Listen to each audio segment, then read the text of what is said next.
सर्वोपनिषदो गावो दोग्धा गोपालनन्दनः पार्थो वत्सः सुधीर्भोक्ता दुग्धं गीतामृतं महत्। वसुदेवसुतं देवं कंसचाणूरमर्दनं देवकी परमानन्दं कृष्णं वन्दे जगद्गुरुम्। ॐ आनन्दमयी चैतन्यमयी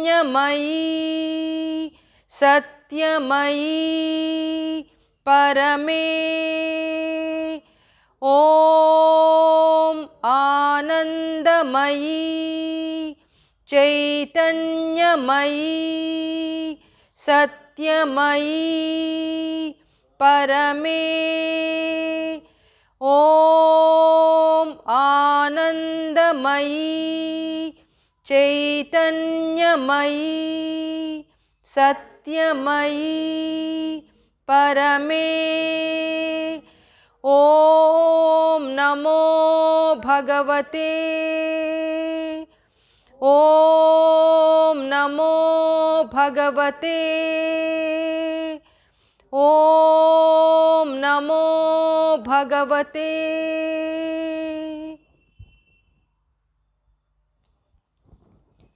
అందరికీ నమస్కారం.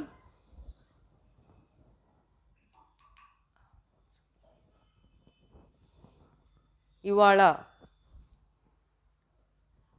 ఎస్సేస్ ఆన్ ద గీతాలో విశ్వరూపానికి చెందిన రెండవ వ్యాసం ద డబుల్ ఆస్పెక్ట్, దాని గురించి మనం ఇవాళ మాట్లాడుకోబోతున్నాం.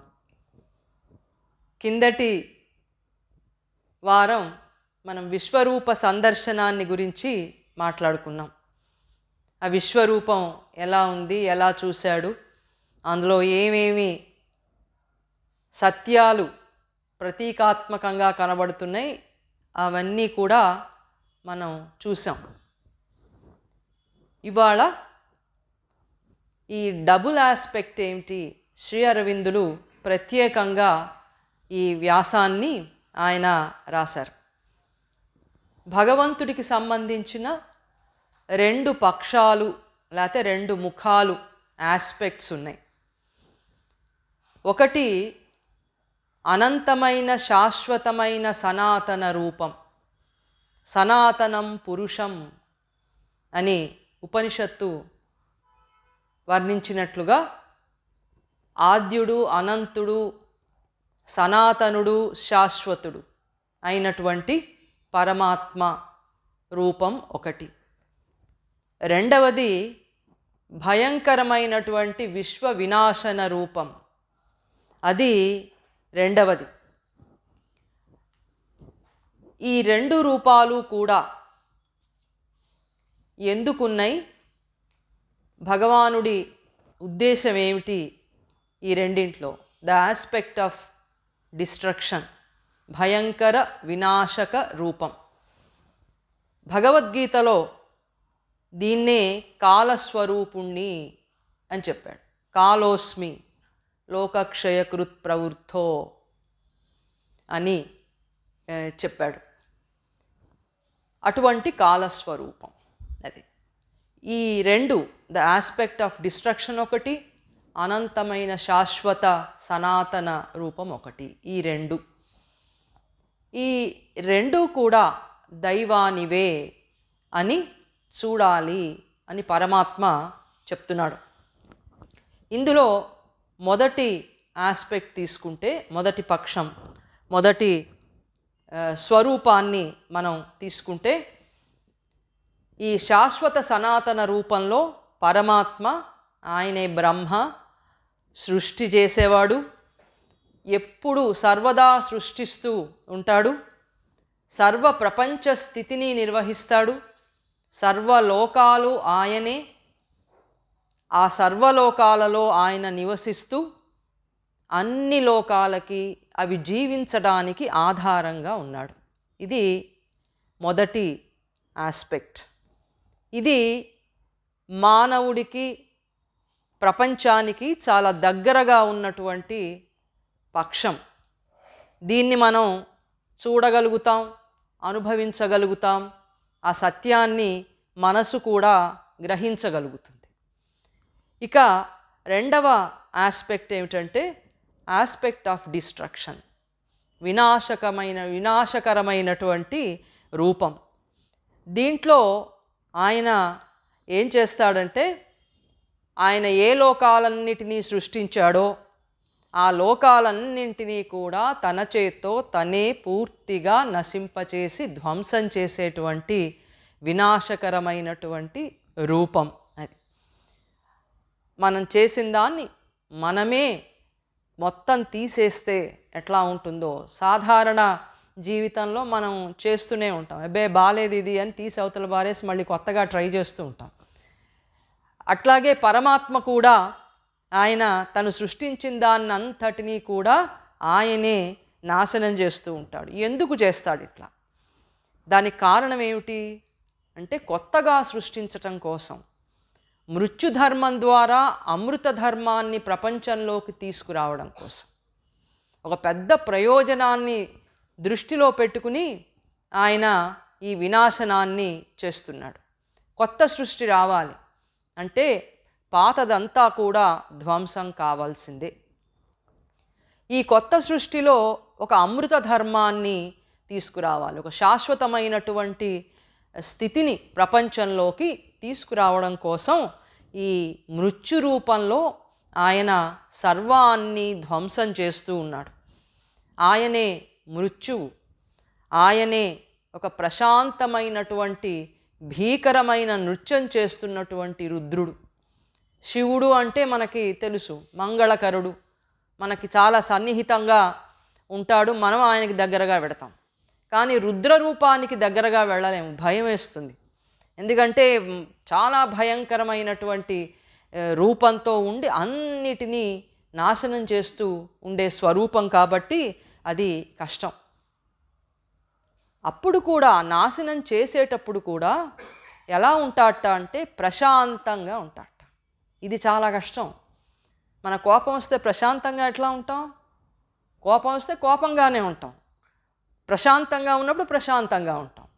కానీ ఈ ధ్వంసం చేసేటప్పుడు కూడా పరమ ప్రశాంత స్థితిలో ఈ కర్మని ఆయన నిర్వహణ చేస్తాడు. ఎందుకు చేస్తాడంటే అంత ప్రశాంత స్థితి ఎట్లా వస్తుంది ఆయనకి?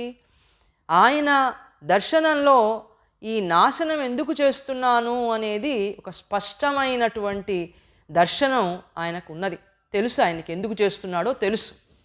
ఒక ఉన్నతమైన మహా గొప్ప ప్రయోజనం కోసం ఈ వినాశనం జరుగుతోంది కాబట్టి ప్రశాంతత. మనకెందుకు ప్రశాంతత ఉండదు? ఒక ఉద్వేగంలో మనకు ఆ ఉద్వేగం ఏమిటో తెలియదు, ఎందుకు చేస్తున్నామో తెలియదు, ఏం తెలియదు. అందుకని మనం అజ్ఞానానికి చెందినటువంటి కింద రూపంలో మనం అన్ని భావోద్వేగాలని ప్రదర్శిస్తాం కనుక ప్రయోజనం మనకి ఏమీ లేదు. ఆ కోపం రావటంలో ప్రయోజనం ఏమీ లేదు. అహంకారానికి ఉంది ప్రయోజనం. అహంకారం ఇంకొక దాని మీద నేను చాలా గొప్ప అని చూపించుకోవడానికి కోపం ప్రదర్శిస్తూ ఉంటుంది.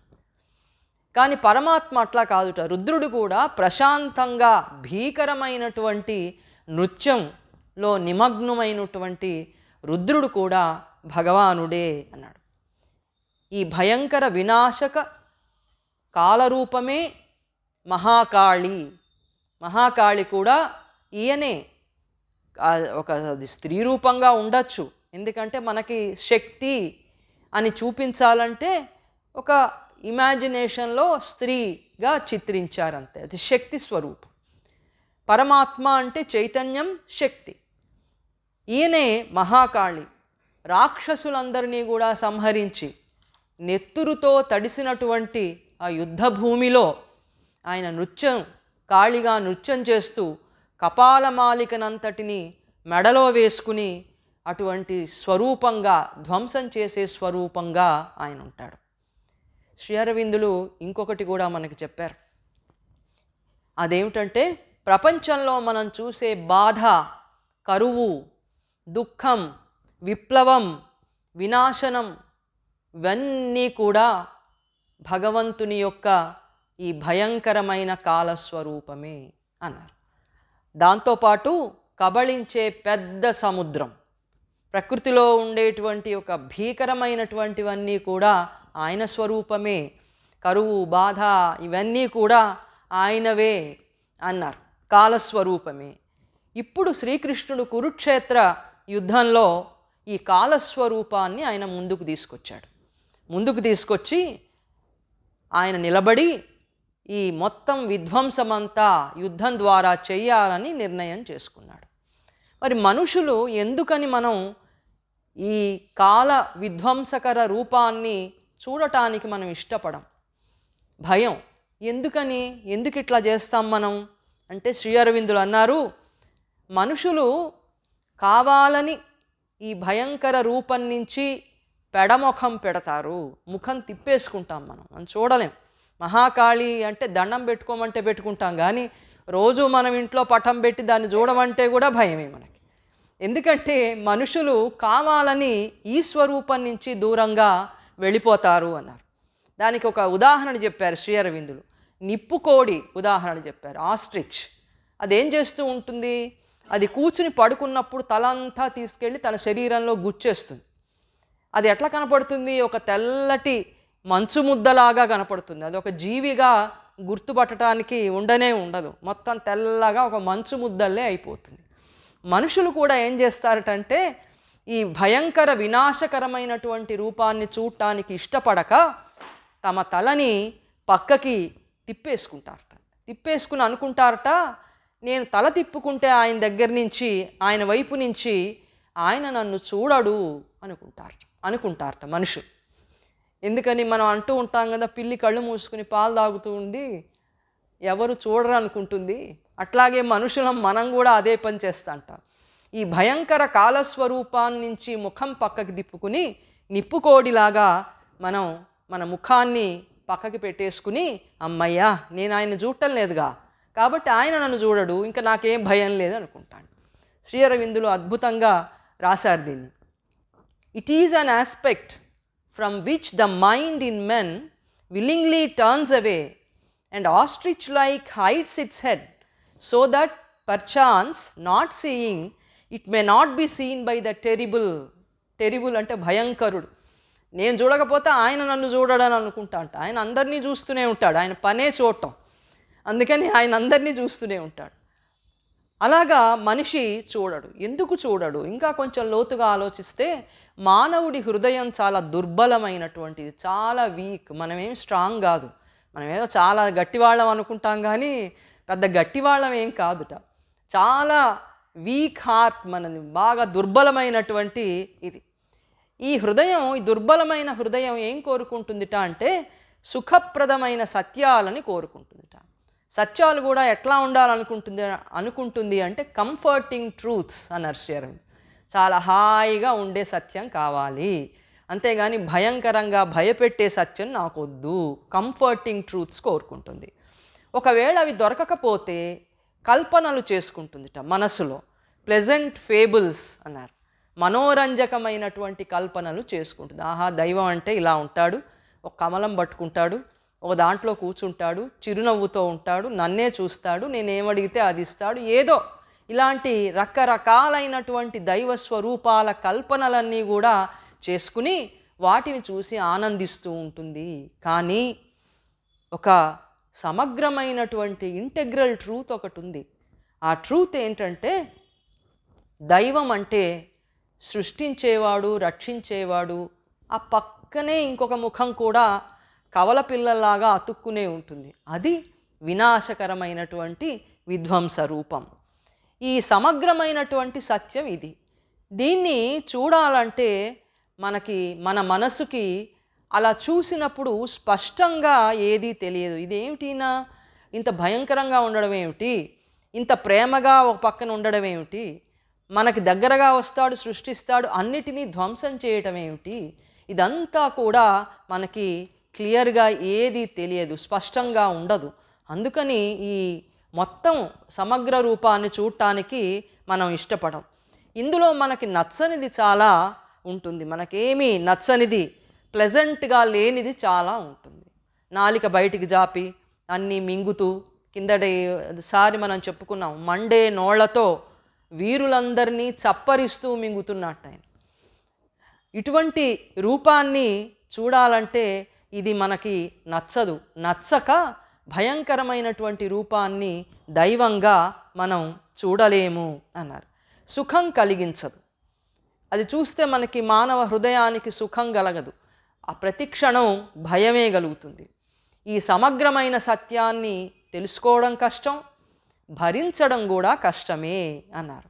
శ్రీ అరవిందులు అన్నారు, hard to understand, harder to bear అన్నారు. ఈ సమగ్రమైన దైవరూపాన్ని అర్థం చేసుకోవడం కష్టం, అర్థమైనా కూడా భరించటం చాలా కష్టం. కాబట్టి మానవులు చూడలేరు అని చెప్పి శ్రీ అరవిందులు అన్నారు. అయితే భారతీయ మతం ఎలా చూసింది దీన్ని? ప్రపంచ ధర్మాలన్నిటిలోకి కూడా భారతీయ సంస్కృతిలో, ఆధ్యాత్మికతలో పరిపూర్ణమైనటువంటి సత్యాన్ని ఋషులు చూడగలిగారు. వాళ్ళ ఇంట్యూటివ్ దృష్టితో, అంతర్బుద్ధి చైతన్యంతో దైవం అంటే భయంకరుడు, మృత్యువు, దైవం అంటే కరుణాసముద్రుడు, మన మీద ఎంతో దయతో ప్రేమించేవాడు అని రెండు ఆయన రూపాలే అని చూడగలిగినటువంటిది భారతీయ మతం. కిందటిసారి మనం అనుకున్నట్లుగా శ్రీ అరవిందులు భారతీయ మతం, భారతీయ ఆధ్యాత్మికత రెండు ఒకే అర్థంలో వాడారు. రెలిజియన్ అనే అర్థంలో ఆయన వాడాల, స్పిరిచువాలిటీ అనే అర్థంలోనే ఆయన వాడారు. ఈ భారతీయ మతం మిగతా వాళ్ళ ధోరణికి భిన్నంగా ఒక భయంకరమైన వాటిని కూడా నిర్మాణం చేసి ఎదురుగుండా పెట్టి చూడగలిగింది. అందుకే మన సంస్కృతిలో కాళీ దైవమే, రుద్రుడు దైవమే. మనకి భయం వేస్తుందేమో వేరే సంగతి, కానీ మనకి వీళ్ళు కూడా దైవాలే, మృత్యువు కూడా దైవమే, యమధర్మరాజు ఆయనకు కూడా మనం నమస్కారం చేస్తాం, ఆయన దైవమే. ఇట్లా సమగ్రమైనటువంటి దైవ స్వరూపాన్నంతటినీ కూడా దగ్గరగా పరిపూర్ణంగా చూడగలిగింది భారతీయ మతం అన్నారు. It has built and placed before it the terrible as well as the sweet and beautiful symbols of the God head అన్నారు. మధురమైనటువంటి దైవ స్వరూపంతో పాటుగా భయంకరుడైనటువంటి వాడు కూడా దైవమే. అధరం మధురం వదనం మధురం, ఎంతో బాగుంటుంది మధురాష్టకం చదువుతూ ఉంటే. నయనం మధురం హసితం మధురం అన్నారు. హృదయం మధురం గమనం మధురం మధురాధిపతే అఖిలం మధురం.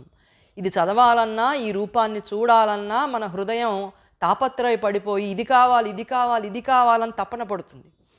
అదే రుద్రరూపం చూస్తే మండుతున్నటువంటి నోళ్లతో మింగుతున్నాడు అంటే, బాబోయ్ మాకు అన్నిసార్లు చెప్పకండి, ఈ కళలో కూడా ఇదే వస్తుంది, ఈ అధరం మధురం వదనం మధురం ఇదైతే బాగుంది అని మనసు అంటూ ఉంటుందిట. కానీ భారతీయ మతం ఈ మధురమైనటువంటి దానితో పాటుగా ఒక భయానకమైనటువంటి దాన్ని కూడా పూర్తిగా గ్రహించగలిగింది, తన ముందు పెట్టుకుంది, ఇంత విశిష్టమైంది అని చెప్పారు ఆయన. చెప్పి ఎందుకు ఇంతగా సత్యాన్ని తెలుసుకుంది భారతీయ ఆధ్యాత్మికత అంటే, ఆధ్యాత్మిక అనుభవం ఉండడం వల్ల అన్నారు. ఆధ్యాత్మికమైన ఉన్నతమైనటువంటి ఊర్ధ్వ చైతన్యం నుంచి వచ్చిన అనుభవాల వల్ల సమగ్రమైన సత్యాన్ని మన ఆధ్యాత్మికత చూడగలిగింది. అందుకని మనకి బలహీనమైనటువంటి ఒక రిపల్షన్ ఉండదు. భయంకరుడు అంటే ఒక అబ్బా వద్దు నాకు, ఇది కాదు దేవుడు, ఇదంతా రాక్షసి, ఇది సేటన్, లేకపోతే ఇది ఇంకొక మహావిధ్వంసకర శక్తి అని మనం అనం. దైవమే ఈ రూపం, దైవమే ఆ రూపం అని అంటాం. అయితే ఉన్నదంతా కూడా ఈ భయంకరమైనటువంటి సత్యమేనా, ఇదేనా చెప్తున్నారు అంటే కాదు. భగవంతుడంటే శాశ్వతత్వం, ధైర్యం, సౌందర్యం, శుభం, ఈ కూడా ఆయన రూపాలే. ఆయన సర్వజీవహితుడు, సుహృదం సర్వభూతానాం అన్నది గీత. సర్వభూతాలకి కూడా ఆయన సుహృదుడు, స్నేహపాత్రుడు అని అన్నది. మనకి దుష్టంగా భయంకరంగా కనిపించేదాన్ని అంతటినీ కూడా ఏదో ఒక రాక్షసి సృష్టించింది అని ఓ రాక్షసి మీద పెట్టడం, లేకపోతే మానవుడి పాపాల ఫలితంగా ఈ దుష్టత్వ ప్రపంచం అనేది వచ్చింది అని అట్లా అనుకోవటం, లేకపోతే ప్రకృతి దింతే ఇట్లాగే ఉంటుంది దుష్టత్వం, ఆనందం శాశ్వతత్వం కావాలంటే ఆత్మ దగ్గరే దొరుకుతుంది అని అనుకోవడం. ఈ రకమైనటువంటి ఆలోచనల వల్ల ఓ పెద్ద ప్రమాదం జరిగింది అన్నారు శ్రీ అరవిందుడు. అదేం ప్రమాదం అంటే ప్రపంచానికి దైవానికి మధ్యన అంతులేని ఒక బ్రిడ్జ్ లేనటువంటి అగాధం ఏర్పడిపోయింది. బ్రిడ్జ్ లేదు, ఆయన అక్కడున్నాడు, మనం ఇక్కడున్నాం, ఆయన మనం కలిసేటువంటి మార్గమే లేకుండా అయిపోయింది ఇలాంటి ఆలోచన ధోరణుల వల్ల అన్నారు శ్రీ అరవిందులు. ఈ పాపాలన్నిటినీ కూడా ఇందాక అనుకున్నట్టుగా మానవుడి పాపాల వల్ల ఇదంతా కూడా జరిగింది అని చెప్పి మనం భావిస్తాం. కానీ ఇది పొరపాటు. భగవంతుడికి 2 ఆస్పెక్ట్స్ కూడా ఆయనవే అన్నారు శ్రీ అరవిందులు. సుఖాలు సంతోషాల స్పర్శ దైవానిదైనట్లుగానే మహా బాధలు యాతనలు ఇవి కూడా ఆయనిచ్చేటువంటి స్పర్శలే, అవి కూడా ఆయనవే అని భారతీయ ఆధ్యాత్మికత గుర్తించింది అని. ఇప్పుడు కురుక్షేత్రంలో ప్రధాన పాత్రధారి ఎవరో మనకు తెలుసు, అర్జునుడు. ఆ రథసారథి శ్రీకృష్ణుడు. ఈ అర్జునుడు మనకి ప్రతినిధిగా ఉన్నాడు, మానవ అంతరాత్మకి ఆయన ప్రతినిధిగా ఉన్నాడు, ఆయన రిప్రజెంట్ చేస్తున్నాడు. ఏంటది? మానవ అంతరాత్మ పరిణామంలో దైవధర్మాన్ని ప్రపంచంలోకి తీసుకొచ్చి ఆ దైవధర్మాన్ని అనుభవిస్తూ ఆనందించాలి అని అంతరాత్మ లక్ష్యంగా పెట్టుకుని ప్రపంచంలోకి వచ్చింది. వచ్చి ఇది తన పరిణామ మార్గంలో వెళుతూ ఉంటే అనేక రకమైనటువంటి భయంకరమైన నిరంకుశమైనటువంటి శక్తులన్నీ కూడా అంతరాత్మ దైవం వైపుకి పోకుండా అవి అడ్డగిస్తుంటే వాటన్నిటినీ కూడా ధ్వంసం చేసి దైవ అస్తిత్వ ధర్మాన్ని ప్రపంచంలో నిలపడానికి ఈ కురుక్షేత్ర యుద్ధం అనేది వచ్చింది. అట్లా నిలపడానికి ఒక మానవ అంతరాత్మగా అర్జునుడు అక్కడ నిలబడ్డాడు. అర్జునుడు కనుక గెలిస్తే మనము గెలుస్తాం. ఎందుకంటే మన అంతరాత్మ ఆయన అంతరాత్మ ఈ ప్రయాణం ఈ పరిణామ మార్గంలో జరుగుతోంది. కృష్ణుణ్ణి అర్జునుడు ఒక ప్రశ్న వేశాడు. ఈ భయంకరమైనటువంటి రూపం చూసి ఆయనలో ఒక పెద్ద ప్రశ్న రేకెత్తింది. ఆయన అడిగాడు, ఏమని అడిగాడంటే, ఇంత దివ్య మహనీయత్వమైనటువంటి నీ స్థితి, మహాభయంకరమైన స్థితి ఎందుకు 2 పక్కపక్కనే ఉండాల్సి వచ్చింది ప్రపంచంలో? నీ మధురమైనటువంటి రూపమే ఉండొచ్చు కదా, ఆ స్థితే ఉండొచ్చు కదా అని అడిగాడు. తర్వాత ఈ మానవ స్థితికి మృత్యువు అనేటువంటి దానికి ఏమిటి అర్థం ఏమిటి? సృష్టించినదే మొత్తానికి వినాశనమైపోతున్నది, దీని అర్థమేమిటి అని అడిగాడు ఆయన. ప్రపంచంలో కనిపించేటువంటి సంఘర్షణలు, ఎన్ని సంఘర్షణలు, ఇవన్నీ మనవి దేవుడివి కావంటాం. ప్రపంచంలో జరిగేటువంటి కల్లోలాలు, సంక్షోభాలు, బాధలు, నిరంతర వినాశకర విప్లవాలు ఇవన్నీ కూడా దైవానివి కావండి బాబోయ్, ఇవి ప్రపంచంలో గొడవలు, దైవానికి ఏం సంబంధం అంటాం. కానీ విశ్వంలో దైవం ఈ రకమైనటువంటి సంక్షోభాలని, విప్లవాలని, వినాశకరమైనటువంటి వాటిని ఆయన తీసుకొస్తున్నాడు. ఇవన్నీ ఎందుకు తీసుకొస్తున్నావు నువ్వు అని కృష్ణుని అడిగాడు అర్జునుడు. ఈ ప్రపంచంలో జీవులంతా ఇంత శ్రమ పడుతున్నారు, బోళ్ళంతా లేబర్, వాళ్ళ శ్రమకి అంతు లేదు, వాళ్ళ వేదనకి అంతు లేదు. యాంగ్విష్ అన్నారు. మన దుఃఖానికి అంతే లేదు, కొత్త దుఃఖం వస్తూనే ఉంటుంది, పాత దుఃఖం పోతూ ఉంటుంది, కొత్త దుఃఖం వస్తుంది, వేదనకి అంతు లేకుండా ఉంటుంది. ఈ కష్టానికి, ఈ జీవుల వినాశనానికి ఏమిటి కారణం? వీటికి ఉన్న ప్రాముఖ్యత ఏమిటి? ఎందుకు తీసుకొచ్చావు ఇవన్నీ అని కృష్ణుణ్ణి అర్జునుడు అడిగాడు. వీటన్నిటితో ఇప్పుడు మనం చెప్పుకున్నవన్నీ భయంకరమైనటువంటి సత్యాలు. ఇప్పుడు చెప్పుకున్నవన్నీ మృత్యువేమిటి, నువ్వు మృత్యువు కలిసి ఎందుకున్నారు, ఇలాంటివన్నీ ఆయన అడుగుతున్నాడు. అంటే ఒక భయంకరమైనటువంటి సత్యాలన్నీ ప్రపంచంలో ఎందుకున్నాయి అని అడుగుతూ, ఈ భయంకర రూపుడైన నువ్వెవరు అన్నాడు. ఈ పైన అడిగినటువంటివన్నీ నీ రూపమే కదా, ఈ రూపాలతో కనబడుతున్న నువ్వెవరు అసలు, అదేమిటో నాకు అర్థం అవ్వటం లేదు అని చెప్పి అర్జునుడు అడిగాడు. అడిగితే భగవంతుడు చెప్తున్నాడు, ఆయన భయంకర వినాశకర రూపం ఎందుకు ఆయన ఇప్పుడు ఈ కురుక్షేత్ర యుద్ధంలో చూపిస్తున్నాడు, ఈ రూపం కూడా ఆయనదే ఎందుకయింది, దీనివల్ల ప్రయోజనం ఏమిటి భగవానుడు చెప్తున్నాడు. అదేంటంటే destruction replies the godhead is the will of my workings, నిర్మోహమాటంగా చెప్పాడు. ఇంకా మనకెందుకు మొహమాటం, దైవం అంటే మృత్యువు, దైవం అంటే సృష్టి, మనకేం మొహమాటం అక్కర్లా. ఎందుకంటే భగవానుడే చెప్తున్నాడు. ఏమని చెప్తున్నాడు అంటే మొత్తం చదివాక చెప్పుకుందాం. Destruction replies the godhead is the will of my workings with which I stand here on this field of Kurukshetra, the field of the working out of dharma, the field of human action, a world wide destruction which has come in the process of the time spirit అన్నాడు. నా ఈ వినాశనం అనేది నేను చేస్తున్నటువంటి ఇచ్ఛాపూర్వకమైన కర్మ, నేను కావాలని సంకల్పించి చేస్తున్నా. ఇక మనకెందుకు మొహమాటం అక్కర్రా, ఇది దైవమే అని ఒక నమస్కారం చేసి గ్రహించడానికి ప్రయత్నించడమే మన పని. అందుకని భయంకరమైనటువంటి వినాశనం అనేటువంటి కర్మ నా సంకల్పం నుంచి వచ్చింది, ఆ ఇచ్ఛతోనే ఈ కురుక్షేత్రంలో నేను నిలబడ్డాను అన్నాడు. ఈ కురుక్షేత్రం ధర్మాన్ని బయటికి తీసుకొచ్చే క్షేత్రం. ఇది కూడా మనం విన్నాం.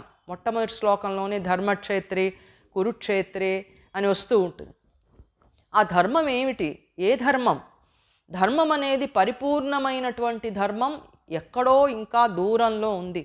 మానవుడు అందుకోవాల్సిన ఒక శిఖరం చాలా ఎత్తులో దూరంగా ఉంది.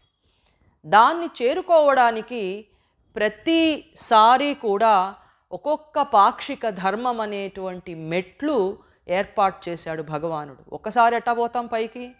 దూకుతాం అంటాం, ఏమీ దూకలేం, పైకి ఎగిరి కింద పడతాం అంతే, దూకలేం.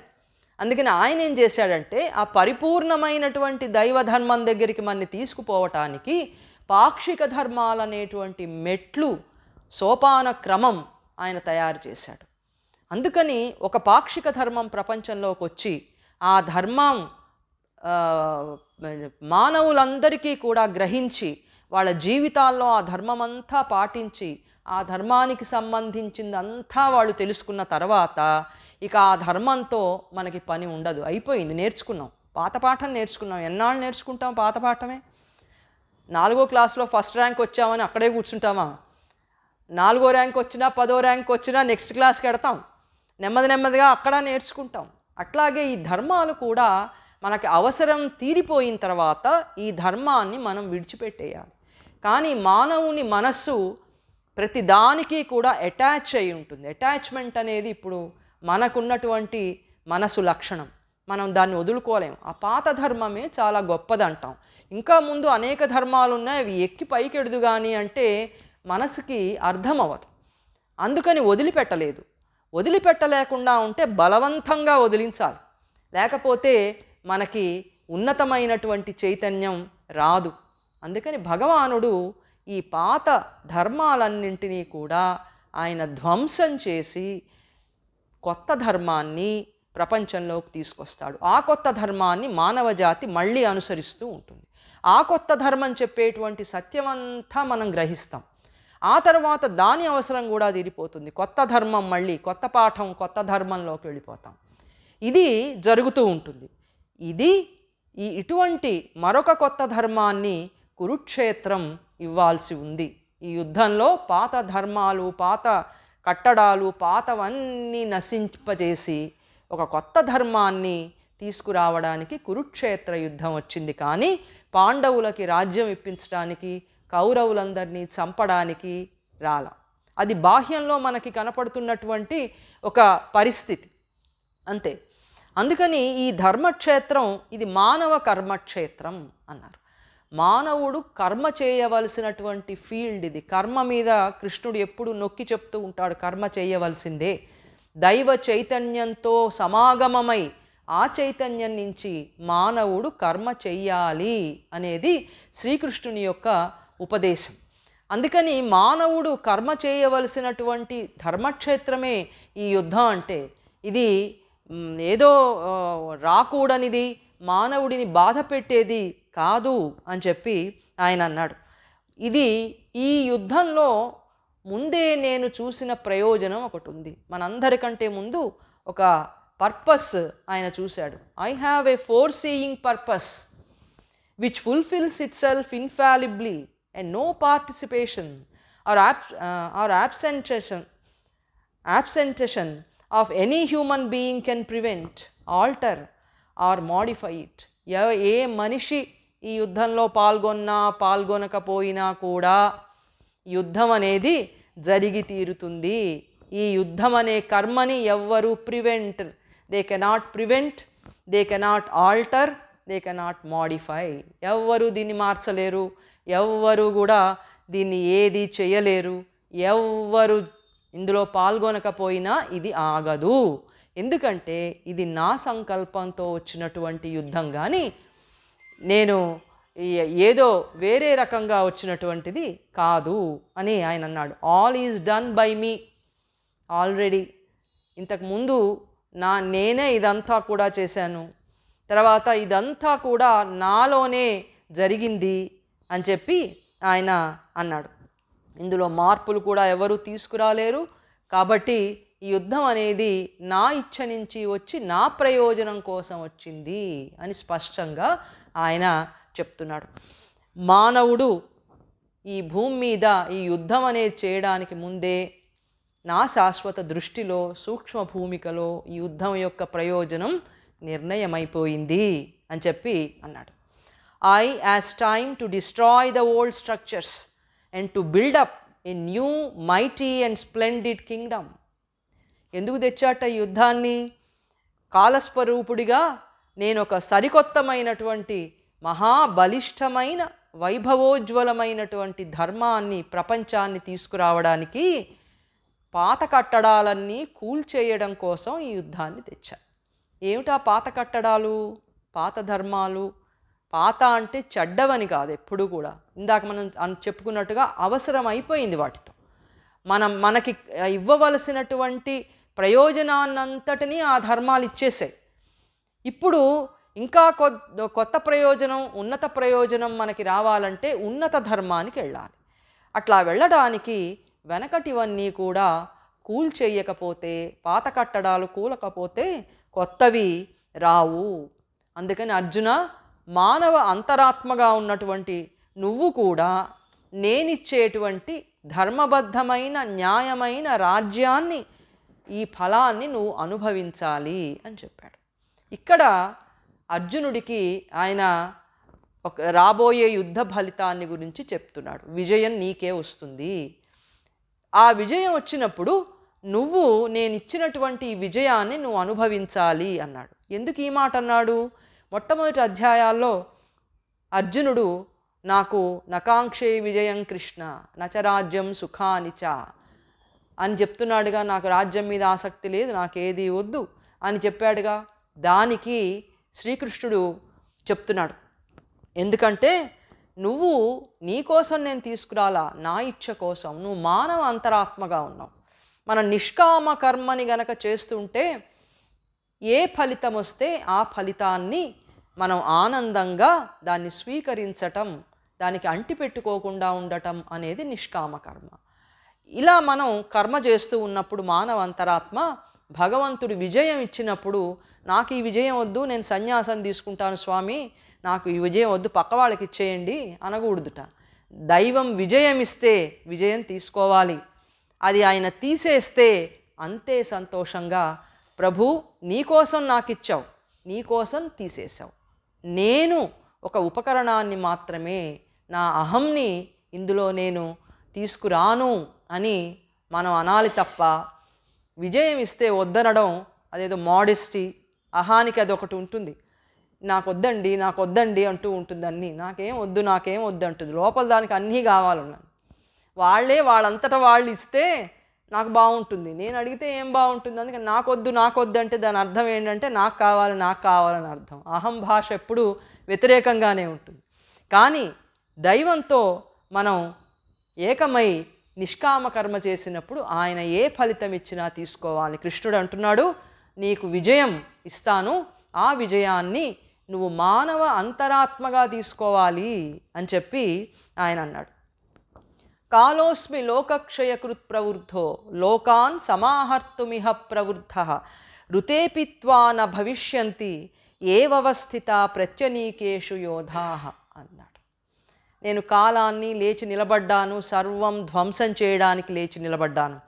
నువ్వు చంపకపోయినా కూడా ఎదురుగుండా శత్రు వర్గంలో ఉన్నవాళ్ళు ఎవ్వరూ కూడా బతికి ఉండరు.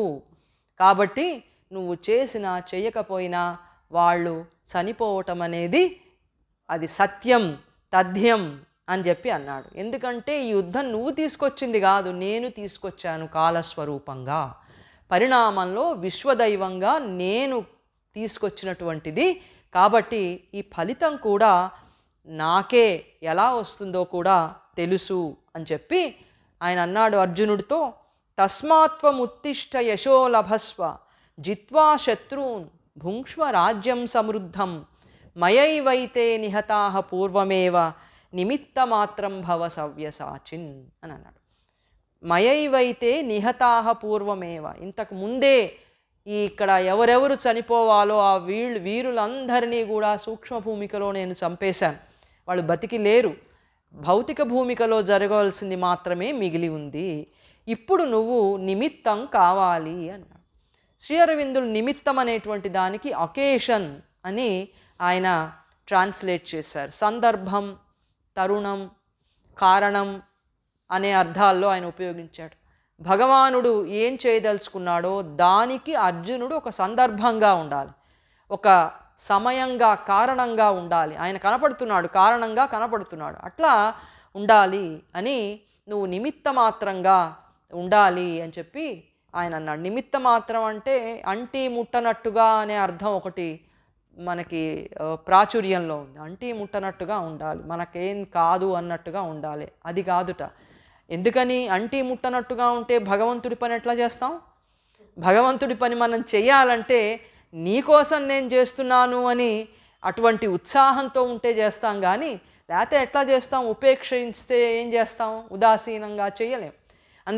అందుకని నిమిత్త మాత్రం భవ అని అంటే నువ్వు జరగబోయేటువంటి కర్మకి ఒక అదునుగా, తరుణంగా, సందర్భంగా ఉండాలి అని చెప్పి ఆయన అన్నాడు.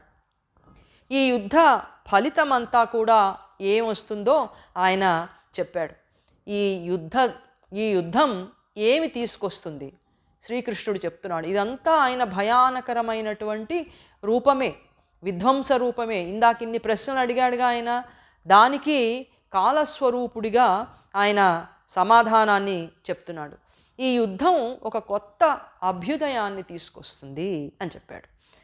ఈ సృష్టిలో, ప్రపంచంలో సృష్టితో పాటు దాని పక్కనే అడుగులు వేస్తూ వినాశనం అనేది ఉంటుందిట.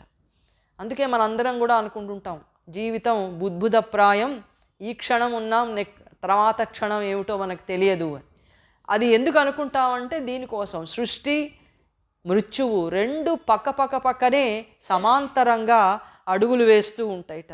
వినాశనం అనేది అభ్యుదయానికి మొదటి నిబంధన, ఫస్ట్ కండిషన్ అన్నారు శ్రీ అరవిందులు చెప్పారు.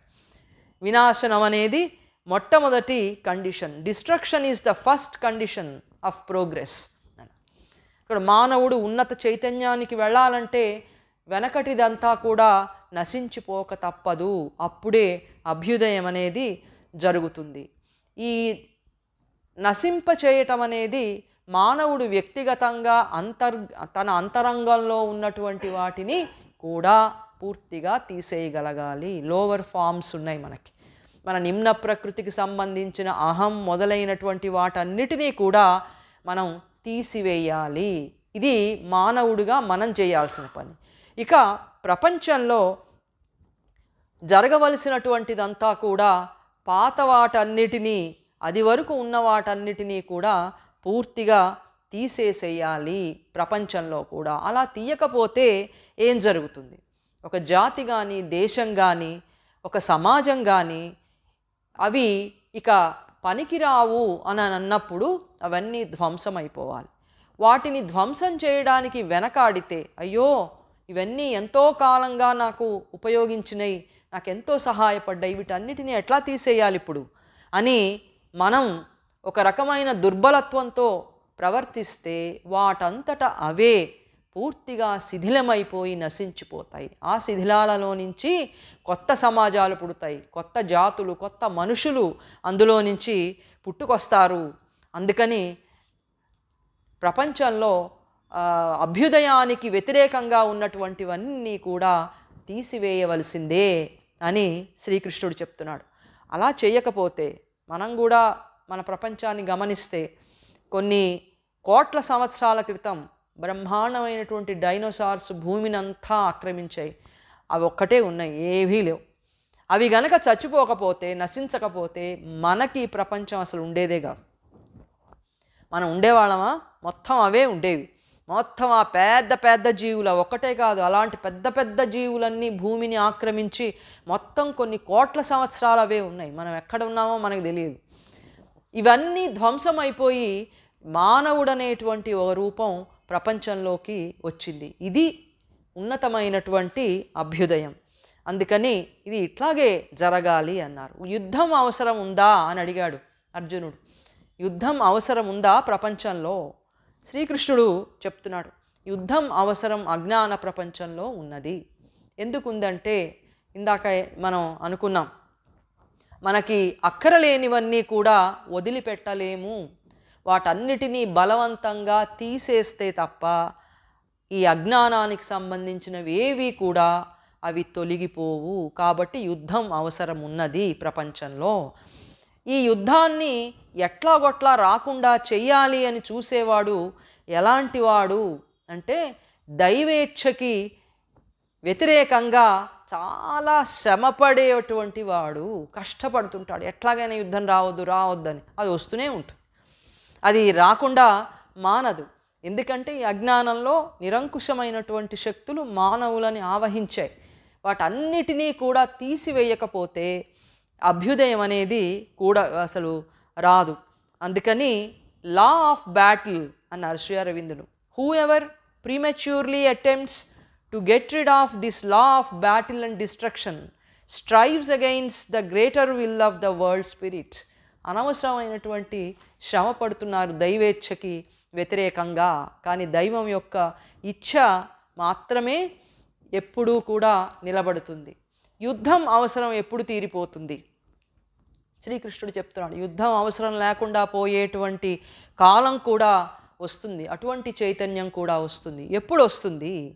మానవుడు యుద్ధ ధర్మాన్నంతటినీ కూడా అధిగమించాలంటే యుద్ధం మృత్యువు ధర్మం కంటే కూడా ఉన్నతమైనటువంటి అమృత ధర్మాన్ని సాధించాలి. అమృత ధర్మం ఒకటి ఉన్నది, శాశ్వతమైనటువంటి ఆనందమైన చైతన్య ధర్మం.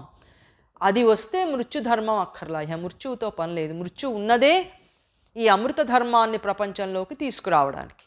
ఎందుకంటే మన శరీరాలు కొంతకాలమే ఉండగలుగుతాయి గనక శరీరాలన్నిటినీ కూడా తీసేసి అందులో ఉండేటువంటి అంతరాత్మని మాత్రం సజీవంగా అది ప్రోగ్రెస్ అయ్యేటట్లుగా చేసేది మృత్యుదేవత. అట్లా మనకి ఉపయోగపడుతోంది మృత్యువు. అమృత ధర్మం వచ్చిన రోజున ఇక మృత్యువుతో పనే ఉండదు. అందుకని అమృత ధర్మాన్ని సాధించాలి. ఈ అమృత ధర్మాన్ని సాధించినటువంటి కొంతమంది మహనీయులు ఉన్నారు. వాళ్ళు ప్రపంచాన్ని చూసి, అబ్బా ప్రపంచంలో అంతా మృత్యుధర్మమే ఉంది, మృత్యువు తప్ప ఇంకొకటి ఏమీ లేదు ఈ ప్రపంచం, అందుకని ఇక్కడ దైవం లేడు, దైవాన్ని ఎక్కడ వెతకాలి, దైవాన్ని ఉన్నతమైనటువంటి దాని పరిశుద్ధ శాశ్వత చైతన్య లోకాలలో చూడాలి అని వాళ్ళు అనుకున్నారు. అట్లా ఆ పరిశుద్ధమైనటువంటి ఆత్మ చైతన్య లోకంలోకి వాళ్ళు వెళ్ళిపోయారు. అక్కడ మృత్యువుతో అవసరం లేదు, ఈ ప్రపంచంలో మాత్రమే మృత్యువుతో అవసరం ఉంది. వాళ్ళకి అట్లా పరిష్కారం దొరికింది. అది వ్యక్తిగతమైనటువంటి పరిష్కారం. ఒక్కళ్ళెవరో అమృత ధర్మాన్ని సాధించి వెళ్ళిపోయారు. మరి మన సంగతి ఏంటి? మిగతా ఈ కోటాను కోట్ల మంది ప్రపంచం యొక్క సమస్య మృత్యువే కదా, దీని సంగతి ఏమిటి? ఎట్లా ఇక్కడ అమృత ధర్మాన్ని తీసుకొచ్చేది. అందరూ కట్టగట్టుకుని వెళ్ళగలమా ఆత్మ చైతన్యంలోకి? వెళ్ళలేం. అక్కడికి వెళ్ళక్కర్లేకుండా ఈ ప్రపంచంలోనే అమృత ధర్మాన్ని తీసుకొచ్చేటువంటి ఒక పద్ధతి మనకి ఇంతవరకు కూడా లేదు. దాన్ని శ్రీ అరవిందులు మనకిచ్చారు. ఆ అమృత ధర్మాన్ని గనక మనం సాధించినట్లయితే ఇక మృత్యువుతోనూ వినాశనంతోనూ పని లేదు అని చెప్పి శ్రీకృష్ణుడు అన్నాడు. అవతారమూర్తిని చూసినప్పుడు శ్రీకృష్ణుడిని అర్జునుడు ఆయన చూసి ఏమనుకున్నాడు? ఎలాగా ఆయనని ఊహించుకున్నాడు? చిన్నప్పటి నుంచి ఆయన చూస్తున్నాడు, కానీ ఆయన మానవుడిగానే చూశాడు. శ్రీకృష్ణుని మానవుడిగా చూశాడు, సఖుడిగా చూశాడు, హాస్యాలాడాడు, వేళాకోళాలు చేశాడు, చనువుగా మాట్లాడాడు. ఇవన్నీ కూడా అర్జునుడు చేశాడు. కానీ ఆయన మానవ రూపంలో ఉన్నటువంటి పరిపూర్ణ చైతన్యంతో ఉన్న దైవంగా అర్జునుడు కూడా తెలుసుకోలేకపోయాడు. ఏదో దగ్గరగా ఉంటే అన్నీ తెలుస్తాయి అనుకుంటాం. ఏం తెలుస్తాయి? ఏం తెలియవు. ఊరికే రూపంతో రూపం కమ్యూనికేట్ అవ్వడం అది తెలుస్తుంది, కానీ అంతరంగాలు మాత్రం తెలియవు. అలాగా శ్రీకృష్ణుడికి తెలుసు ఆయన పరిపూర్ణమైనటువంటి చైతన్యాన్నని, అర్జునుడికి తెలియదు, ఆయన గుర్తుపట్ల. అందుకే రాజవిద్య రాజగుహ్య యోగంలో శ్రీకృష్ణుడు అన్నాడు, అవజానంతి మా మూఢాం మానుషీం తనుమాశ్రితం పరంభావమజానంతో మమభూత మహేశ్వరం. నా పరమమైనటువంటి భావంతో ఉన్న నన్ను, సకల భూత సృష్టికి మహేశ్వరుడనైన నన్ను ఈ మనుషులు గుర్తుపట్టలేరు. ఎందుకంటే నేను మానవ రూపంలో ఉన్నాను గనక వాళ్ళు నన్ను అపహాస్యం చేస్తున్నారు. మామూలు మానవుడే కదా, ఈయనకేముంది అనుకుంటున్నారు. కాబట్టి మానవ రూపంలో ఉండేటువంటి దైవాన్ని తెలుసుకోవటం అర్జునుడు కూడా చెయ్యలేదు. కానీ మానవ రూపంలో ఉండేటువంటి దైవానికి ఆయన ప్రతీకగా ఉన్నాడు. ఆ తర్వాత అర్జునుడు విశ్వరూపం చూపించిన తర్వాత ఆయన శ్రీకృష్ణుణ్ణి ప్రార్థన చేశాడు, నీ స్వరూపాన్ని మహిమని నేను తెలుసుకోలేకపోయాను, అందుకని ఓ కృష్ణ, ఓ యాదవ, ఓ సఖా అని చనువు కొద్దీ పిలిచాను, నన్ను క్షమించు, నీ పరమమైనటువంటి చైతన్యాన్ని తెలుసుకోలేకపోయాను అన్నాడు. యచ్చాపహాసార్థమసత్కృతోసి విహార శయ్యాసన భోజనేషు ఏకోధవ్యాప్యచ్యుత సమక్షం తక్షామయేత్వా మహం అప్రమేయం అన్నాడు. ఈ అప్రమేయమైనటువంటి స్వభావాన్ని తెలుసుకోలేక భోజనాలు చేస్తున్నప్పుడు, పడుకున్నప్పుడు, రకరకాల చోట్ల తిరుగుతున్నప్పుడు అందరి ముందు నిన్ను నేను వేళాకోళంగా తిరస్కారంగా మాట్లాడాను, మామూలు స్నేహితుడు అనుకుని, పరమాత్మ నన్ను క్షమించు అని చెప్పి ఆయన అన్నాడు. ఈ విశ్వరూపాన్ని ఉపసంహరించమని కోరాడు అర్జునుడు. ఈ భయంకరమైనటువంటి స్వరూపాన్ని నేను చూడలేను, ఉపసంహరించు అని చెప్పి కోరాడు. కోరి తదేవ మే దర్శయ దేవరూపం ప్రసీద దేవేశ జగన్నివాస. నీ రూపాన్ని చూసి నాకు హృదయం సంతోషం పొందింది, కానీ అదే సమయంలో విపరీతమైనటువంటి భయానికి లోనవుతున్నాను. చాలా భయంగా ఉంది ఈ రూపం చూసి, అందుకని నాకు నీ ప్రసన్నమైనటువంటి రూపాన్నే చూపించమని చెప్పి అర్జునుడు అన్నాడు. ఆయన ఎలాంటి రూపాన్ని చూడాలనుకున్నాడు? అర్జునుడు ఎట్లా చూడాలనుకుంటున్నాడు అంటే, కిరీటినం గదినం చక్రహస్తం ఇచ్ఛామి త్వాం ద్రష్టుమహం తదైవ తేనైవ రూపేణ చతుర్భుజేన సహస్రబాహో భవ విశ్వమూర్తే. ఈ 1000 సంఖ్య కలిగినటువంటి అసంఖ్యాకమైనటువంటి బాహువులతో ఉన్న విశ్వరూపం కాకుండా ఎట్లాంటి రూపం చూడాలనుకున్నాడో గీతలో ఈ శ్లోకంలో చెప్తున్నారు. చతుర్భుజేన, 4 భుజాలతో ఉన్నటువంటి రూపం, ఆ రూపాన్ని నేను చూడాలనుకుంటున్నాను. కిరీటం ధరించి గదా చక్రము వీటిని ధరించి చక్కగా 4 చేతులతో ఉండే రూపాన్ని చూడాలనుకుంటున్నాను అని అన్నాడు. ఈ 4 చేతుల రూపాన్ని చూడటం ఏమిటి? మనకి శ్రీ అరవిందులు ఒక్కరే దీనిలో ఉన్నటువంటి అంతరార్థాన్ని ఆయన చెప్పాడు. 3 రకాల రూపాలని అర్జునుడు చూశాడు. మొదటిది 2 చేతులతో మానవ రూపంగా ఉన్న కృష్ణుడు సఖుడుగా చూశాడు. ఇక రెండవది, కురుక్షేత్రంలో అసంఖ్యాకమైనటువంటి బాహువులతో సర్వ విశ్వాన్ని కూడా ధరించినటువంటి మహాస్వరూపాన్ని ఆయన చూశాడు. అందులో మనోహరము మృత్యువు కలిసి ఉన్నటువంటి రూపం ఉన్నది, అది ఆ రూపాన్ని చూశాడు. ఈ రెండు రూపాలు కాకుండా ఇప్పుడు చతుర్భుజాలతో ఉన్న రూపం, అది నారాయణ రూపం. విష్ణుమూర్తి రూపం అదేగా, నారాయణుడు విష్ణుమూర్తి. ఆ రూపాన్ని చూడాలి అని కోరుతున్నాడు. ఎందుకని ఈ 4 రూపాల 4 భుజాల నారాయణుణ్ణి ఎందుకు చూడాలనుకుంటున్నాడు? శ్రీ అరవిందులు చాలా వివరంగా రాశాడు. ఎవరు ఈ నారాయణుడు, మనకి ఆయనకి సంబంధం ఏంటి? అర్జునుడికి ఆయన కావాలంటే మనకి ఆయనే కావాలి. నాకు ఇది కావాలి అంటే నాకు వద్దు, నాకు ఇవ్వండి అంటామే. అలాగే అర్జునుడికి నారాయణ స్వరూపం చూడాలి అని అనుకుంటుంటే మనకు కూడా అదే ఉపయోగపడుతుందన్నమాట. అది శ్రీ అరవిందులు ఏమన్నారంటే మీడియేటరీ ఫామ్ అన్నారు. విశ్వరూపానికి సాధారణమైనటువంటి మానవాకృతితో ఉన్నటువంటి దైవానికి మధ్య ఉన్నటువంటి ఈ మీడియేటరీ ఫామ్, మధ్యవర్తిత్వమైన రూపం నారాయణ రూపం అని అన్నారు. ఇది ఈ నారాయణ రూపం ఏం చేస్తుంది? ఇది సహాయక శక్తితో కూడినటువంటి 4 చేతుల రూపం అన్నారు. సహాయం చేసేటువంటి శక్తి నారాయణుడు అని చెప్పి శ్రీ అరవిందులు వ్యాఖ్యానం చేశారు. 4 arms of helpful power అని, 4 చేతులతో ఉండి మానవుడికి, మానవ అంతరాత్మకి సహాయపడుతూ పరిణామంలో ఉపయోగపడేటువంటి వాడు నారాయణుడు. మనకి సన్నిహితంగా రాగలడు ఆయన, మనలో ఉండగలడు, మనతో ఉండగలడు. అటువంటి సన్నిహితమైనటువంటి వాడు నారాయణుడు. అందుకని అర్జునుడు అడుగుతున్నాడు, అట్లా సన్నిహితంగా ఉండేటువంటి రూపంగా నిన్ను నేను చూడాలని అనుకుంటున్నాను అని చెప్పి అన్నాడు. శ్రీ అరవిందులు చాలా వివరంగా రాశారు. For it is the figure of Narayana which symbolises the truth that reassures. Reassurance అందరికీ కావాలి, భరోసా, ధైర్యం ఇవ్వడం, దానికి రీఅష్యూరెన్స్ అంటాం. మళ్ళీ మళ్ళీ ధైర్యం చెప్పడం. ఒకసారి ధైర్యం చెప్తే పోతుంది, 4 రోజులు ధైర్యంగా ఉంటాం, 5వ రోజు మళ్ళీ భయం పట్టుకుంటుంది. మళ్ళీ వాళ్ళ దగ్గరికి వెళ్ళి, బాబు మళ్ళీ భయంగా ఉంది నాకు, ఏం చేయమంటావు అంటే, ఏం పర్వాలేదులే. మళ్ళీ వాళ్ళు ధైర్యం చెప్తారు, ఏం పర్వాలేదు, నేనున్నా కదా నీకు, ఏదైనా వస్తే నువ్వు ఎందుకు భయం అనగానే మళ్ళీ ధైర్యం వస్తుంది. అందుకని నారాయణుడు అట్లా మనకి మానవ అంతరాత్మకి దైవత్వాన్ని పొందడానికి రీఅష్యూర్ చేసేటువంటి హెల్ప్ఫుల్ ఫోర్స్ అది అని చెప్పి శ్రీ అరవిందులు అని, అటువంటి సహాయం అర్జునుడు కోరుకుంటున్నాడు. ఎందుకంటే ఈ విశ్వరూపాన్ని భరించేటువంటి శక్తి ఆయనకి ఇంకా రాలా. శ్రీకృష్ణుడు అన్నాడు, నా విశ్వరూపాన్ని చూడాలి అంటే ఎవరు చూడగలరు?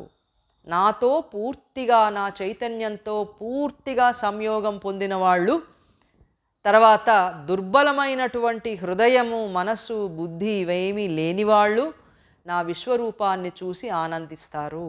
కానీ నీకు ఇంకా ఆ శక్తి రాలేదు కనుక నువ్వు కోరినట్లుగానే నేను విశ్వరూపాన్ని ఉపసంహరిస్తున్నాను అని చెప్పి ఆయన అన్నాడు. అందుకని శ్రీ అరవిందులు ఏమన్నారంటే, మానవుడు నిరంతరం కూడా ఈ నారాయణ స్వరూపాన్ని మన ముందు ఎప్పుడూ ఉంచుకోవాలి. ఈ స్వరూపం మనలో ఉంటుంది, మనతో ఉంటుంది, మనకి ఎప్పుడూ కూడా సహచరుడుగా ఉంటుంది. మనకి రీఅష్యూరెన్స్ ఇస్తూ, మనని అష్యూర్ చేస్తూ, మనకి ప్రపంచంలో దైవత్వం వైపుకు తీసుకువెడుతుంది కనుక ఈ రూపం చాలా మనకి విశాలమైన ఆనందాన్ని ఇస్తుంది, మనకి దగ్గరగా ఉంటుంది. మనం చూడగలుగుతాం ఈ రూపాన్ని, మనసులో మనకి చాలా సమీపంగా మనం గ్రహించగలుగుతాం. దైవస్వరూపాన్ని కూడా, ఆ చైతన్యాన్ని మనం తెలుసుకోగలిగినటువంటి విధంగా కిందికి దిగి వస్తే, మనకి దగ్గరగా వస్తే ఆ రూపాన్ని మనం తెలుసుకుంటాం. పూర్తి జ్ఞానస్వరూపాన్ని తెలుసుకోవడానికి మనకి ఇప్పుడు అటువంటి శక్తి మనకి లేదు. లేనప్పుడు మనని దైవం ఇలా వదిలేడు. మన దగ్గరికి కిందికి, మన చైతన్యానికి దిగొచ్చి ఆయన మనకి మనని ఆయనతో పాటుగా తీసుకెళ్తూ ఉంటాడు. ఇప్పుడు విశ్వరూపం చూపించినటువంటి పరమాత్మ ఆయన తన స్వీయ రూపాన్ని ధరించాడు. ఆ స్వీయ రూపమంతా కూడా ఎలా ఉంది శ్రీ అరవిందులు మన గీతలో చెప్తున్నాడు. మయా ప్రసన్నేన తవార్జునేదం రూపం పరం దర్శితమాత్మయోగాత్ తేజోమయం విశ్వమనంతమాద్యం ఎన్మేత్వదన్యేన నదృష్టపూర్వం. అర్జున, మళ్ళీ ఒక్కసారి నా అనంతం ఆద్యమైనటువంటి రూపాన్ని భయం లేకుండా చూడు. ఒక్కసారి చూడు నా రూపాన్ని, నువ్వు కోరినట్లుగానే ఉపసంహరిస్తాను, నీకు నువ్వు చూడగలిగినటువంటి ఒక మనోహరమైన రూపంతో నీకు కనిపిస్తాను అని చెప్పి ఆయన అన్నాడు. మనకి విశ్వరూపం అనేది కురుక్షేత్రంలో ఒకటి కనపడింది. అంతకు ముందర 2 సార్లు ఒక సంగ్రహంగా ఈ రూపాన్ని చూసిన వాళ్ళు ఉన్నారు. భాగవతంలో యశోదకి చూపించాడు ఆయన. ఆయన మన్ను తిన్నావా అని ఆవిడ అడుగుతూ ఉంటే, నేను మన్ను తినలేదమ్మా, కావాలంటే నా నోరు చూడు అని చూపించాడు. చూపించినప్పుడు ఆవిడకి ఆయన నోట్లో ఎంత మొత్తం బ్రహ్మాండం అంతా కనపడింది. కలయో వైష్ణవమాయయో ఇతల సంకల్పార్థమో సత్యమో పరస్థలమో యశోదాదేవిగానో, ఇన్ని వచ్చాయి ఆయన ఆవిడికి సందేహాలు. యశోదాదేవిగానో పరస్థలమో బాలకుడెంత ఈతని ముఖంబున అజాండంబంతయు ప్రజ్వరిల్లుటకేమి హేతువో అని చెప్పి మహాశ్చర్యంబు తలంపగన్. ఎంత ఆశ్చర్యంగా ఉంది, వీడి మొహమేమిటి, వీడి నోరేమిటి, వీడి నోట్లో ఇంత పెద్ద బ్రహ్మాండాలన్నీ కనిపించడం ఏమిటి, నేను యశోదాదేవినేనా, ఇది మా ఇల్లేనా, ఎక్కడైనా ఉన్నానా, రకరకాలుగా ఆవిడికి రకరకాలుగా భావనలు కలిగినప్పుడు వెంటనే ఆమెకి మామూలు చైతన్యానికి తీసుకొచ్చేశాడు ఆయన. లేకపోతే ఆవిడే మోక్షం పొంది వెళ్ళిపోయి ఉండేది. వెళ్ళిపోతే మిగతాదంతా జరగాలిగా, ప్రపంచంలో ఆమె ఉండాలి. అందుకని అక్కడ ఒకసారి బ్రహ్మాండాలన్నీ చూపించినట్టుగా భాగవతంలో మనం చూస్తాం. రెండవది ఉద్యోగ పర్వంలో శ్రీకృష్ణుడు రాయబారానికి వెళ్ళినప్పుడు అక్కడ ఒకసారి సభలో ఆయన తన విశ్వరూపాన్ని ప్రదర్శించాడు. అది ఇట్లాంటి విశ్వరూపం కాదు. కురుక్షేత్రంలో సమగ్రమైనటువంటి దైవ స్వరూపాన్ని ఎట్లా చూపించాడో ఇటువంటి స్వరూపం చూపించాలి ఆయన. అది విశ్వరూపమే కానీ ఇట్లాంటి విశ్వరూపం కాదు. ఎందుకని? కురుక్షేత్రంలో ఈ విశ్వరూపాన్ని చూపించినప్పుడు శ్రీకృష్ణుడు అన్నాడు, అర్జున, మొట్టమొదటిసారిగా నీకు నేను నా విశ్వరూపాన్ని చూపిస్తున్నాను. ఈ విశ్వరూపాన్ని ఇంతకుముందు ఎవ్వరూ చూడలేదు అన్నాడు ఆయన.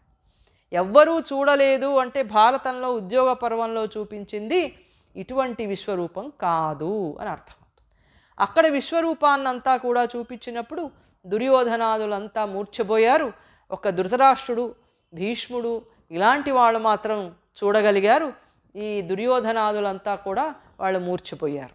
అక్కడ కూడా ఒక పరిమితమైనటువంటి ప్రయోజనం కోసం ఒక కొద్దిసేపు మాత్రమే విశ్వరూపం ఆయన చూపించాడు. అది కూడా కురుక్షేత్రంలో చూపించినటువంటి విశ్వరూపం కాదది. అది పరిమితమైనటువంటి ప్రయోజనాన్ని నెరవేర్చింది అని శ్రీ అరవిందులు వీటికి కూడా ఆయన వ్యాఖ్యానం చేశారు. ఈ రూపాన్ని చూడాలంటే వేదాధ్యయనాల వల్ల కాదు, అలాగే దానాలు ఎన్ని చేసినా కాదు. న వేద యజ్ఞాధ్యయన్ నైర్దానై నచ క్రియాభిఘ్నత తపోభి ఉగ్రై అన్నారు. ఉగ్రమైనటువంటి తపస్సులు చేసినా నా రూపం చూడలేరు.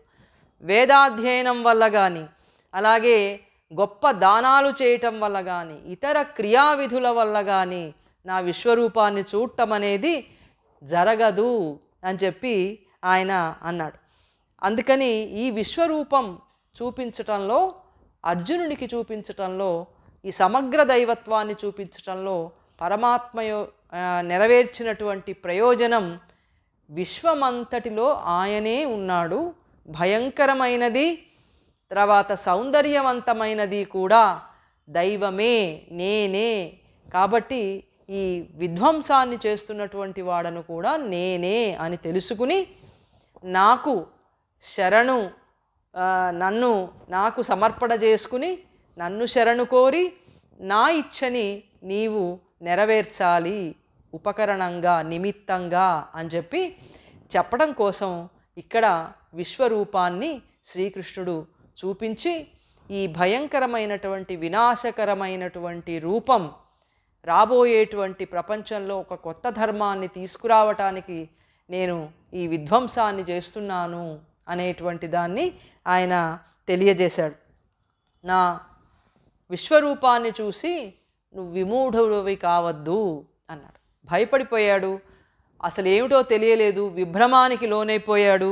భయాన్ని వదిలి సంతోషంతో చూడు అన్నాడు. భయం వదిలితే కదా సంతోషంతో చూడటం. సంతోషం ఎప్పుడు వస్తుంది? భయం లేకుండా ఉంటే సంతోషం వస్తుంది.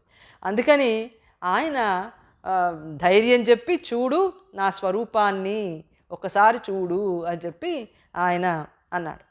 చూసిన తర్వాత అప్పుడు మనుష్య రూపాన్ని చూసి ఇప్పుడు నేను స్వస్థత పొందాను అన్నాడు అర్జునుడు.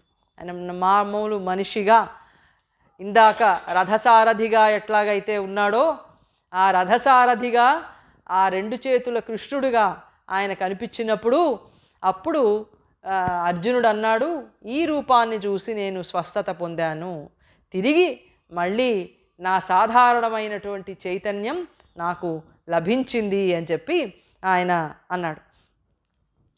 ఇక్కడ ఇంతకు ముందర చూసింది విశ్వరూపం, తర్వాత చతుర్బాహువులతో కూడినటువంటి నారాయణ స్వరూపాన్ని చూశాడు.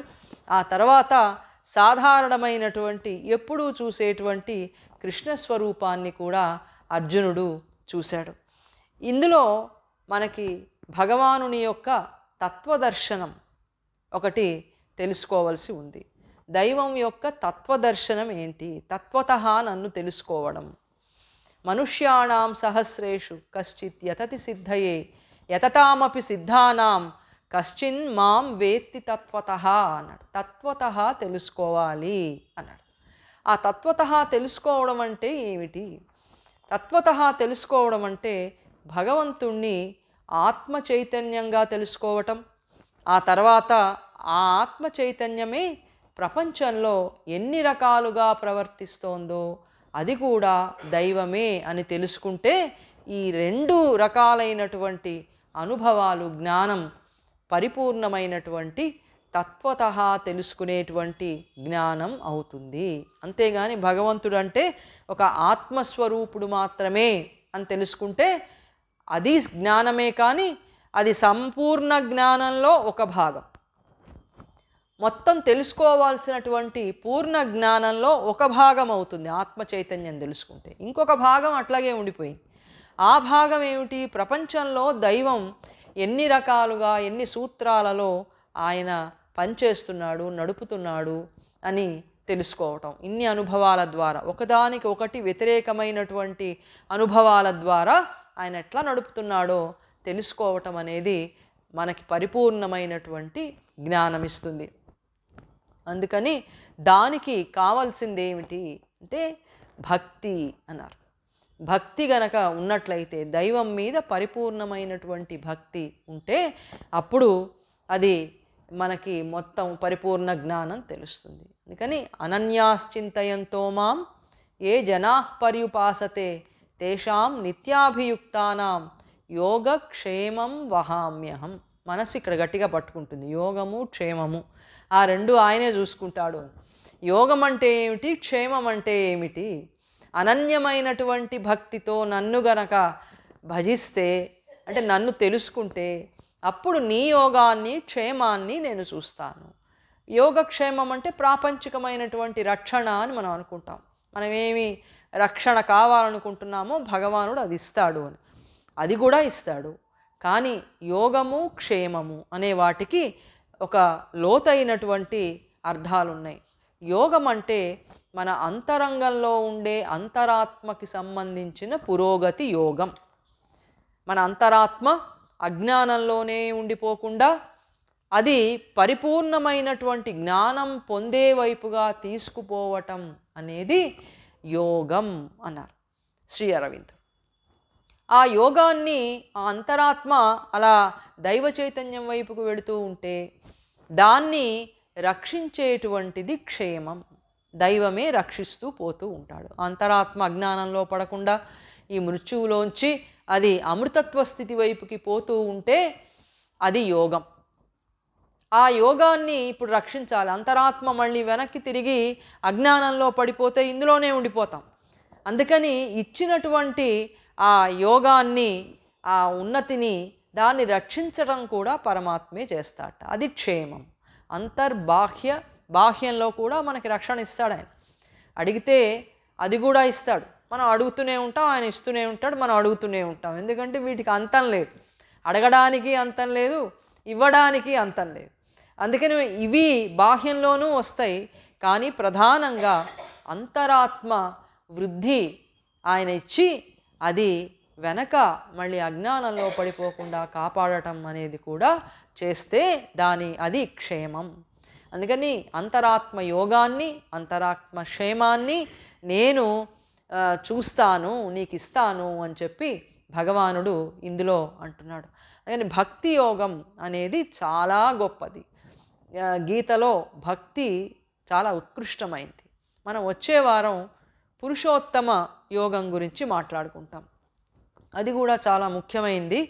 పురుషోత్తమ యోగం, ఆ పురుషోత్తముడికి మనం సమర్పించుకోవలసినటువంటి దానికి భక్తి, ఎటువంటి భక్తి ఉండాలి, ఎలా మనం సమర్పణ చేసుకోవాలి, భక్తి. పురుషోత్తమ యోగం భక్తిని గురించి వచ్చే వారం మనం చెప్పుకుంటాం. ఆ పై వారం చివరి వారం అవుతుంది మనకి. భగవద్గీతని మనం పూర్తిగా కంక్లూడ్ చేసేటువంటిది ఆ తర్వాత వారం. ఆ రోజున మనం ఒక్కసారి గీతలో ఏమేమి చెప్పాడు అనేది మనం స్పృశించినటువంటి అంశాలు సంగ్రహంగా ఆ రోజు చెప్పుకుని ఆ రోజున ముగిద్దాము. వచ్చే వారం పురుషోత్తమ ప్రాప్తి యోగం, తర్వాత భక్తి, ఈ రెండు గురించి గీతలో ఏం చెప్పాడో మనం చెప్పుకుందాం.